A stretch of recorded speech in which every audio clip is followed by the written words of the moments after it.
సరే నేను గంభీరంగా మౌనంగా చూస్తున్నా. నేను కొడితే వట్టి కొట్టు నాకు అలవాట్లేదు కదా. చూద్దాము.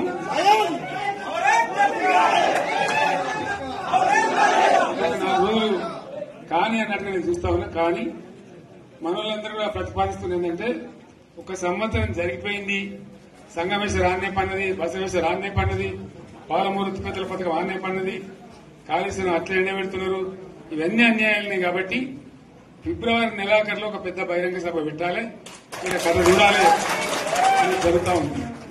కాబట్టి మీరు కూడా పెద్ద ఎత్తున దయచేసి ఆ సభకు కదిలి రావాలి, కదా దూరమే ఉండదు. ఆ రకంగా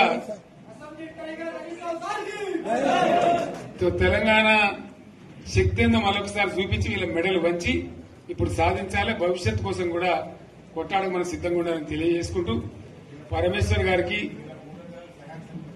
అంతటి లోకమంత్రం ఇది. ₹1,00,00,000 భూమి ఇప్పుడు 50 లక్షల కాడికి వెళ్ళలేదు.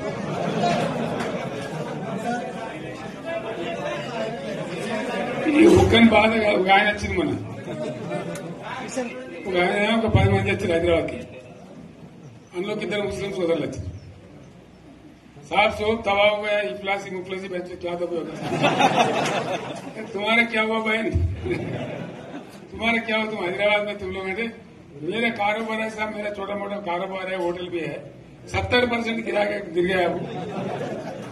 हर कोई पूछ रहे, हर कोई केसीआर को याद कर रहा है सामान, వాళ్ళు మాట్లాడుతున్నారు. ఎక్కడ ప్రతి ఒక్కరు భూముల ధరలు పోయినాయి, మందు పోయినాయి, మసాలా అన్ని పోయినాయి.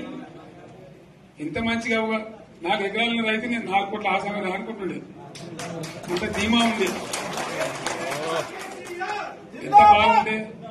హైదరాబాద్ నుంచి అడిగితే కూడా వచ్చి మనం ఇయ్యకపోతే భూములు డిమాండ్ పెరగాలని అంత బ్రహ్మాండంగా మారుమూల ప్రాంతంలో కూడా 40 లక్షలు 50 లక్షలు ఎకరానికి ఉండే.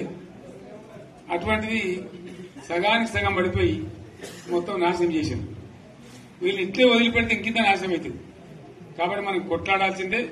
నేను ఇంకొక మాట మీకు చెప్తా, ఎలక్షన్లలో నేను మస్తుగా చూస్తే 50 ఇళ్లలో పార్టీలు గెలితే ఓడితాయి. ఇంత మాయలు మీ ఏడాది లోపలనే కాంగ్రెస్ పార్టీ దొరికితే కొడతామని అన్నంత గొప్పగా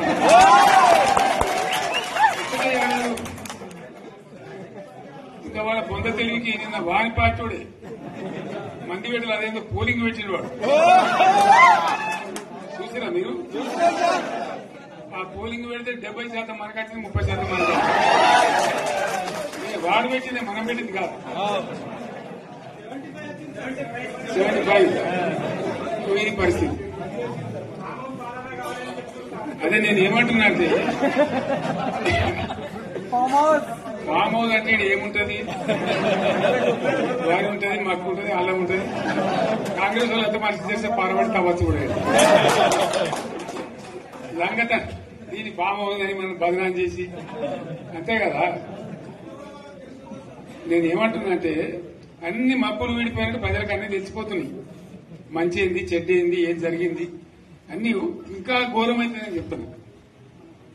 వీళ్ళ తెలివితక్కువతనానికి ఏమైంది, నిన్న మొన్న రిపోర్ట్ వచ్చింది. Comptroller and auditor general of India అని కాగ్ అంటారు దాన్ని. కాగ్ రిపోర్ట్ వచ్చింది. పోయిన సంవత్సరం మన గవర్నమెంట్ లో వచ్చిన ఆదాయం కంటే 13,000 కోట్ల రూపాయల ఆదాయం తగ్గిపోయింది. ఇంకా మార్చి పోయే వరకల్లా ఇంకో 3-4 కోట్ల రూపాయలు, అంటే 15,000 కోట్ల ఆదాయం పోతుంది. మన గవర్నమెంట్ ఉన్నప్పుడు ప్రతి ఏడాది 15,000 కోట్లు పెంచుకుంటూ పోయినాడు, చేసుకుంటూ పోయింది. ఏడాది 10 నుంచి 15,000 కోట్ల ఆదాయం పెరిగేది మన టైంలో. అంత జాగ్రత్తగా మనం వ్యవహారం చేస్తాం. ఇలా ఉల్టా 15,000 కోట్లు పడిపోయింది. ఇంకా వాడేమిస్తాడుగా, ఇంకో ఇస్తారా? ఇంకో 4-5 నెలల నుంచి జీతాలకే కష్టమై దొరుకుతుంది.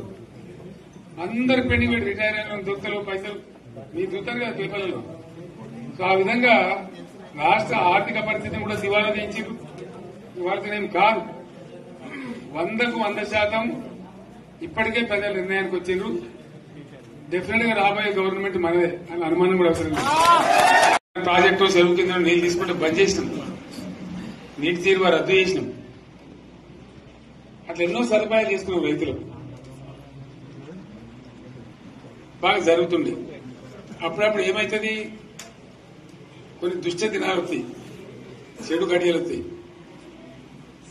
మనోళ్ళు కూడా అలవోకగా ఓట్లేసారు. మీరు గొప్పలో మీరు మాణిక్రావు గెలిపించారు. కొన్ని నియోజకవర్గాలలో అత్యాశకు పోయి నేను చెప్పిన కూడా అప్పుడు మంది మాటలు పట్టుకొని మారమానం పోతే మళ్ళీ వరకు ఇల్లు కాలిపోతారు. వీళ్ళని నమ్మితే అమాంతం మింగుతారు, మోసపోతాం. రైతు బంధుకు రామరామ అంటారు, దళిత బంధుకు జైబీం అంటారు. వీళ్ళు ముంచుతారా ఆయన చెప్పినండి. ఆయన వాడు తులం బంగారం ఇంత, నీకు ఏంటి, నీకు బంగారం వడ్డానం పెడతాను కానీ ఆయన నమ్మి ఏమో మీ సంగతి ఎంతో చూద్దామని ఆయన వేశారు. వేసింది ఇరుకపోయారు, బాయిలో పడ్డారు, అయిపోయి ఉన్నాయి అన్ని వీక్ అయిపోయి. మళ్ళా మొదటికి వచ్చానా కైలాసం ఆడలో పెద్ద పంపించినట్టు అయింది మళ్ళీ. అంతే కదా, ఆలోచన లేకుండా ఎటు పెడితే అటు ఎవడో ఏదో చెప్తే నమ్మి ఓట్లేస్తే ఏమైంది అనేది ఒక మంచి గుణపాఠం ఇది తెలంగాణ. గ్యారంటీగా మంచిగా సంసారం జరుగుతుంది. జర తువ్వకచ్చినాం, రైతులు ఇంత ముఖం తెలివైతుంది, ఇంత బాకీలు కట్టుకుంటుండ్రి. ఎంతో మంది పాపం సిటీలు వేసుకుంటారు, ఏదో వేసుకుంటారు. రైతు బంధు పైసలు పడితే ఎంత సంతోషం ఉంటుంది. ఆయన పోయిన గంగలు గడిచిపోయింది. ఇప్పుడు వాడు ఇతడో ఏడో భగవంతుని కనుక ఇచ్చినప్పుడు మోసం, ఏదో మళ్ళీ ఎలక్షన్ కోసం దానికోసం చేస్తారు తప్ప కడుపు నిండా ప్రేమ ఇచ్చేది ఇట్లే ఉంటుందా? సర్పంచ్ ఎలక్షన్ సార్ మనం ఉన్నప్పుడు కరోనా వచ్చింది. కరోనా వస్తే కూడా నేను రైతు బంధు ఆపలేదు. కరోనా వచ్చి రాష్ట్రానికి రూపాయి ఆదాయం రాకపోయినా 4-5 మంచి స్కీములు తెచ్చి ఇవాళ కాపాడుకున్నాం. గౌరవంగా బతికింది రైతులు. బీమా వచ్చినండి, రైతు బీమా పెడితే ఎంతమందికి సాయం జరిగింది. గుంట భూమి ఉన్న కూడా మంచిగా సాయం జరిగింది. చిన్న రైతు కూడా సాయం జరిగింది. అట్లా అందరికి మనం గొర్రెల కాపలకు గొర్రెలు వేయడం కానీ, చేప పిల్లలు కానీ, అనేక రకాల అన్ని వర్గాల ప్రజలను ఎట్లా ఆదుకోవాలని అట్లా ఆదుకున్నాం. మా తెలంగాణ కదా మేము తెచ్చుకున్నాం కష్టపడి. మా వాళ్ళందరి పైకి రావాలి. కాంగ్రెస్ గవర్నర్ ముస్లింలో ఓట్లేసుకున్న తప్ప ముస్లింలకు మనం చేసిందా? ఇమాం మౌసాలకి మన జీతం ఇచ్చిందా? మనం వచ్చినాకనే ఫస్ట్ టైం వాళ్ళని గుర్తించి వాళ్ళని గౌరవించుకున్నాం. ముస్లిం మైనార్టీ పిల్లలకు, మన గిరిజన పిల్లలకు, మన ఎస్సీ పిల్లలకు, మన బీసీ పిల్లలకు ఎంత మంచి రెసిడెన్షియల్ స్కూల్ పెట్టుకున్నాం. అందరినీ కూడా ముందు తీసుకుపోవాలి. ఇవాళ మన కళ్ళ ముందని నాకు బాధ కలిగేది ఏంటంటే, చిన్న వర్గాల ప్రజలు కాన్వెంట్ స్కూళ్ళలో చదివించలేరు, వాళ్ళ పిల్లలు కూడా బాగా చదవాలని చెప్పి ఎస్సీలకు, బీసీ, మన మైనార్టీ సోదరులకు గురుకుల పాఠశాలలు పెట్టారు. అద్భుతమైన చదువు చదువుకునే వాళ్ళు. ఇవాళ మొత్తం రోజు బడి పిల్లలు విషాహారము, కడుపు నొచ్చుడు, బాధపడు, పురుగులు అన్నం పెట్టుడు. పిల్లలు వెళ్ళిపోతున్నారు, ఆ స్కూళ్ళ నుంచి ఇళ్లకి వెళ్ళిపోతున్నారు. తల్లిదండ్రులు కూడా భయపడి తీసుకుపోతున్నారు. ఏం ఘోరం ఇది నాకు అర్థం కాదు. మళ్ళీ ఇది చేసిన కూడా ఇప్పుడు మళ్ళీ అదే కాంగ్రెస్ పార్టీ. అంతేనా? మళ్ళా పాత కాంగ్రెస్ మోపోయింది, మళ్ళా కరెంట్ కోతలు మోపోయినాయి. వెనకాలం ఇంకేం గతి అవుతుందో, మార్చి ఏప్రిల్ ఏమవుతుందో. ఇంకా కరెంటు కోతలు మోపోయినాయి, మంచినీళ్ళు సరికొత్తలు, అడిగే నాతులు లేడు. ఎవడన్నా గట్టిగా నిలదీసినట్టు వాడిని పోలీసు స్టేషన్లో పట్టేయడం. ఇదేనా రాజ్యం? ఇట్లా ఉండదా రాజ్యం? ఎందుకు వచ్చింది ఈ పరిస్థితి చెప్తా. నాకేం గుర్తులేదు. నేనేమంటున్నానంటే, ఇట్లా అనేక పనులు చేసుకున్నాం మనం. గోదావరి నుంచి నీళ్లు తెచ్చుకున్నాం, నీళ్లు తెచ్చుకొని మంచినీళ్ళ తర్వాత సాగునీళ్ళు ఎంపడబడ్డాయి. మెదక్లో యువతల ప్రాంతం అంతా కొంత అందినే నీళ్లు, పాత మెదక్ జిల్లాలో. నీటికి మిగిలిపోయినాయి మన 2 తాలూకాలు, నారాయణఖేడ్, జైరాబాద్. వాళ్ళకి నీళ్లు కావాలి. ఎట్లా రావాలి గోదావరి నీళ్లు? సింగూరు ఒక టైంలో నిండుతుంది, ఒక టైంలో నిండదు. మరి నిండినప్పుడు ఎట్లా గోదావరి నీళ్ళు దిగు? సింగూరు నుంచి లిఫ్ట్ చేసి సంగమేశ్వర, బసవేశ్వర అని 2 లిఫ్ట్లు పెట్టుకుంది. 2 తాలూకాలకు రెండింటికి కూడా లక్ష ఎకరాల పైచీలకు వచ్చేట్టు ఎకరాల నీళ్ళ స్టేట్ పెట్టుకుంటారు. మళ్ళీ మన నుంచే కావాలి, మళ్ళీ ఇది లైన్లో రావాలి, అందరు మంచిగా ఉండాలి. ఎందుకంటే మనకు మన పార్టీకి కులం లేదు, మతం లేదు, జాతి లేదు. తెలంగాణలో ప్రతి బిడ్డ మనోడే. వాళ్ళు ఏ మతం ఉన్నారు, ఏ కులం ఉన్నారు మనకు అవసరం లేదు. ఈ తెలంగాణ బార్డర్ గీత లోపలిన బిడ్డలు అందరు మనోళ్ళే, అందరు బాగుపడాల్సిందే. ప్రతి ఒక్కరికి న్యాయం జరగాల్సిందే. ఆ న్యాయం జరిగి ఆ ఫలితాలు తెలంగాణకు వచ్చేదాకా ఇంకెవ్వడు కొట్లాడాడు, ఎవరితో కాదు. అది అబద్దాల పంచాంగం. మళ్ళా మనమే కొట్లాడాలి. అంతేనా? పక్క మాట అనేది కొట్లాడదాం కదా.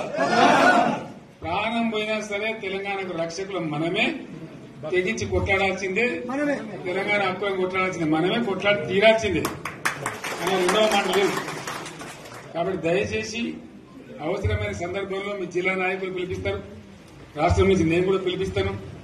మీరు సిద్దపడి ప్రత్యక్ష ప్రజా పోరాటాలు లేవదీసైనా సరే మన ప్రాజెక్టులు సాధించుకోవాలి, మన నీళ్లు సాధించుకోవాలి, మన ప్రజలకు అన్యాయం జరుగుతుంటే ఎదురు తిరగాలి, కొట్లాడాలి. తప్పకుండా ప్రజలకు న్యాయం చేసేదాకా మనం ముందు పోతూనే ఉండాలి.